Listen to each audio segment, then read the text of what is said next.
اول حاجه 3 معالق كبار من القشطه، ممكن تكون وش اللبن بس بلاش بتاعه الماركت، يفضل تكون قشطه بلدي. 300 جرام من الزبده على زيت. انا حاطه 250 جرام زبده و50 جرام من الزيت. معلقتين كبار من السكر. هقلب بقى كويس لحد ما الزبده والقشطه والسكر يدوبوا مع بعض. معايا انا كوبايتين كبار من الحليب وعليهم معلقه كبيره من الخل. انا كنت عايزه بس اخليه قاطع او رايب، يعني احنا لو عندنا لبن قرب مننا يبقى حلو جدا مع القرص. دلوقتي بقى معايا كيلو من الدقيق جميع الاستعمالات، ربع كوبايه او تلت كوبايه من السمسم، معلقتين كبار من الخميره الفوريه، معلقه كبيره من البيكنج باودر، معلقه صغيره مليانه من الملح. بايديا بقى هقلب كده الاول بس من على الوش، اقلب المكونات الجافه مع بعض. ممكن نقلبهم في طبق لوحدهم بس ما فيش اي مشكله خالص. بعد كده بقى بايديا وهلم العجين بالشكل اللي احنا شايفينه ده كده. بجيب من الحراف والف في النص، واجيب من الحراف والف في النص بالشكل ده. هكمل بقى باقي كميه الحليب اللي كانت معايا بالشكل ده كده، واكمل العجن. انا مش عايزه اعجن كتير، انا عايزه بس يا دوب الم العجينه، وبعد ما المها هعجنها دقيقه واحده بس مش اكتر من كده.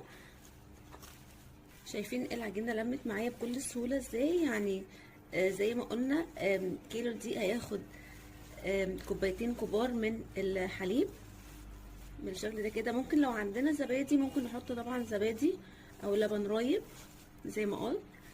دلوقتي بقى العجينه بتاعتي بقت جاهزه بالشكل ده كده، شايفين بالايد النظيفه ما بتلزقش وفي نفس الوقت طريه بالشكل ده. هسويها وهسيبها تتخمر تقريبا نص ساعه، مش عايزاها تتخمر كتير، نص ساعه، لان لسه بعد ما اشكلها هترجع تتخمر مره كمان.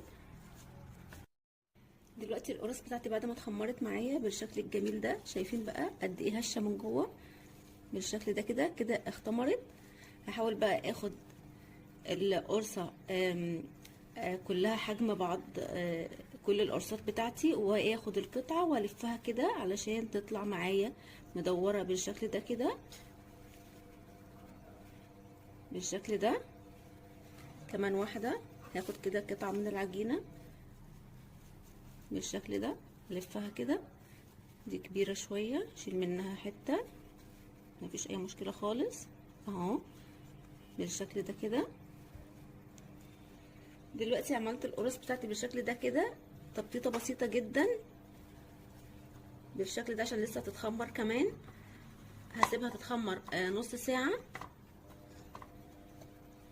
في مكان دافي. هتترفع تاني، انا عايزاها مقلبظه حبتين كده. انا بحب جدا ان القرص ما تكونش رفيعه قوي بالشكل ده كده. القرص بتاعتي اتخمرت معايا هنا بقى معلقه من الزبده، معلقه من القشطه، معلقه من الزيت، معلقه من السكر.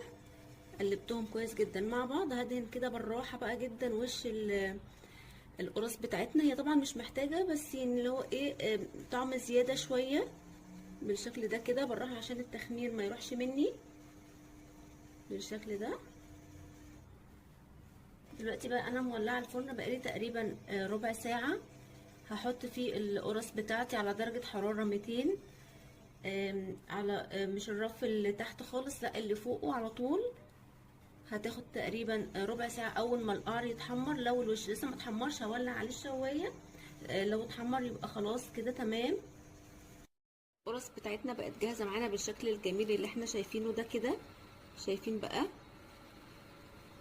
الحلاوه والجمال بجد تحفه، وريحتها فعلا فلاحي اصلي. احنا بنحبها غامقه شويه.